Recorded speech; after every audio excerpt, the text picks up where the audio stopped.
काला पानी एक ऐसा शब्द जिसे सुनते ही आज भी रोंगटे खड़े हो जाते हैं। ब्रिटिश काल में दी जाने वाली यह सजा इतनी भयानक और दर्दनाक थी कि इसका नाम सुनते ही कैदियों की रूह कांप जाती है। यह एक ऐसी सजा थी दोस्तों जिसमें लोग मौत को गले लगाने के लिए भी तैयार हो जाते थे, लेकिन काला पानी नहीं।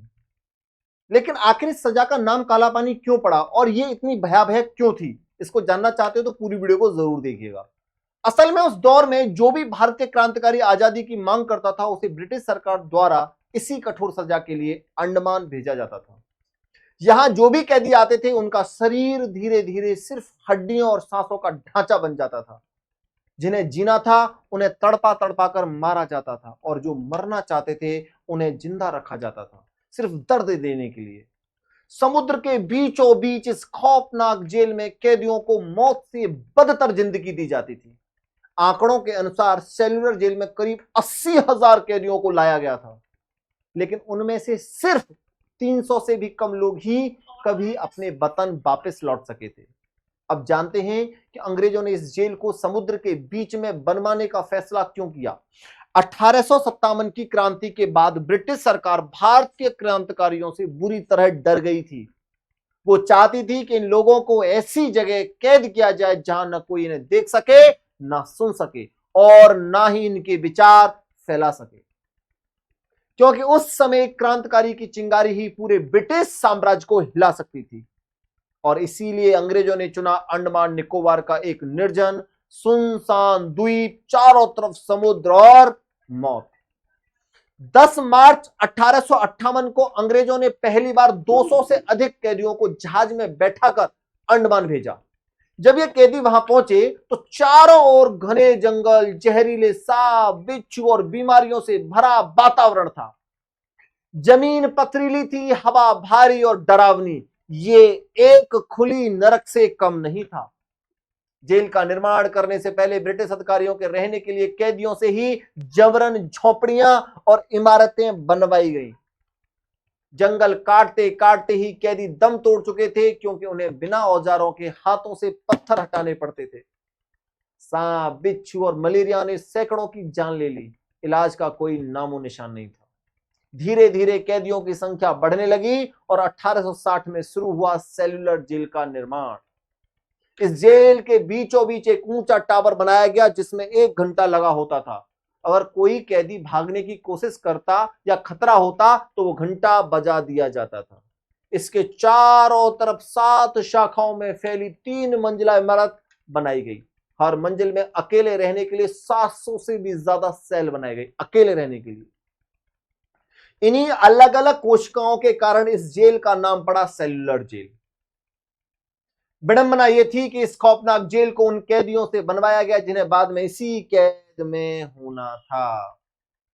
हर सेल की लंबाई 4.5 फीट गुणा 2.7 फीट थी, 2.5 फीट के आसपास। इतनी छोटी कि न ढंग से खड़ा हो सकते थे न लेट सकते थे।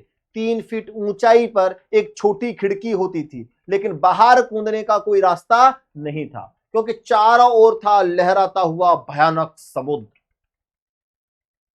इस जेल को म्यांमार, बर्मा से लाई गई लाल ईंटों से बनाया गया था। इसके मुख्य द्वार पर भारी हथियार और गार्ड थे, जिन्हें देखकर कैदी डर से कांप जाते थे। इतिहासकारों के अनुसार इस जेल के निर्माण में करीब 5 लाख रुपए 352 रुपए 5,352 रुपए खर्च हुए थे। यहां लाए गए स्वतंत्रता सेनानियों पर इतने भयानक जुल्म ढाए जाते थे कि सुनकर रूह कांप जाती थी। हर कैदी को रोज 12 से 13 किलो नारियल कोलू में बैल की तरह पीसना पड़ता था। जो यह काम नहीं कर पाते उन्हें कोड़ों से बुरी तरह पीटा जाता था। उनसे जबरदस्ती रस्सी बनवाना, चक्की चलवाना और नारियल पैर सिलवाना रोज का काम था। अगर कोई गलती करता तो उसे हथकड़ी लगाकर दीवार से बांध दिया जाता था और कई दिनों तक भूखा रखा जाता था। ऊपर बने ऊंचे टावरों से पहरा देने वाले गार्ड हर कैदी की निगरानी करते थे। और कोई कैदी नियम तोड़ता तो उसे कांटे जैसे कपड़े पहनाए जाते थे, जिनमें न वो चल सकता था ना हिल सकता था। उसका शरीर छिल जाता था और घावों से भर जाता था।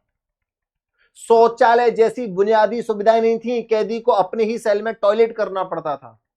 खाने और शौच के लिए उन्हें 2 प्लेट दी जाती थी। खाने और शौच के लिए उन्हें 2 प्लेट दी जाती थी, यानी इंसानियत को रौंद देने वाला सिस्टम। सर्दी हो या गर्मी उन्हें फर्श पर ही सोना पड़ता था। कई कैदी सर्दी से ठिठुर ठिठुर कर मर जाते थे। जो मरते थे उनके शव को उनके परिवारों को नहीं दिया जाता था, बल्कि उन्हें पत्थरों से बांधकर समुद्र में फेंक दिया जाता था।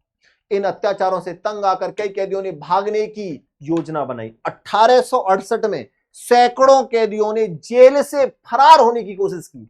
कुछ समुद्र में कूद गए, कुछ पकड़े गए और कुछ को फांसी दे दी गई।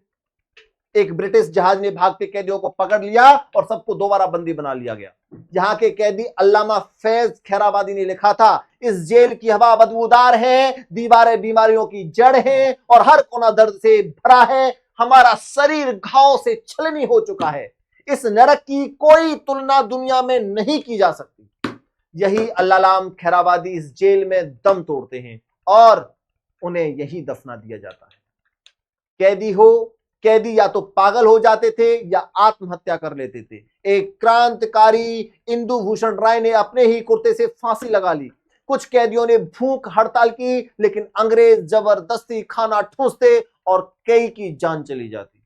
इन सब के बाद 1945 में स्वतंत्रता सेनानियों ने आंदोलन के बाद यह जेल बंद कर दी गई। कई कैदियों को भारत के अलग अलग हिस्सों में भेज दिया गया, लेकिन तब तक 500 से ज्यादा कैदी इस जेल में ही दम तोड़ चुके थे। आज भी यह जेल खंडहर रूप में अंडमान में खड़ी है। इसकी दीवारें आज भी उन जख्मों की गवाही देती हैं। अगर आप वहां जाएंगे तो मेरी गारंटी आपकी आंखें नम हो जाएंगी। आज हम आजाद हैं, मर्जी से बोल सकते हैं, जी सकते हैं, सोच सकते हैं, लेकिन इस आजादी की कीमत किसने चुकाई? क्या हम उन शहीदों को याद रखते हैं?